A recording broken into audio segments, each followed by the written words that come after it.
কচু বানায়া সবার আগে খাই লেছে এতই এতই স্বাদ কি দেখো পুরা খালি করে লেছে দেখো হেভি টেস্ট কিছু কচু বাটা বাটা করছি এবছর তরকারি রাঁধছি না কারণ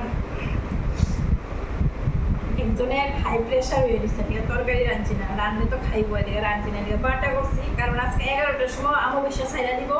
এলাকা আমি আগে খাই দিয়েছি হ্যাঁ এদিকে আমি আগে খাই দিয়েছি তা আমরা তো কইতেও পারতাম বলে একটু খাইলাও তুমি তোমার জিজ্ঞাসা আমি খাইছি হ্যাঁ জিজ্ঞাসা কোন সময় জিজ্ঞাসা বলে আমি খাইলাই তোমার জিজ্ঞাসা খাইছি বলে খাইবার দিকে সকাল খাইতাম আমি খাই দিয়েছি আর যেমন আর একদিন বসে গেছি এত স্বাদ হয়েছে কচু বাটাটা টের ভাইজান পরে যা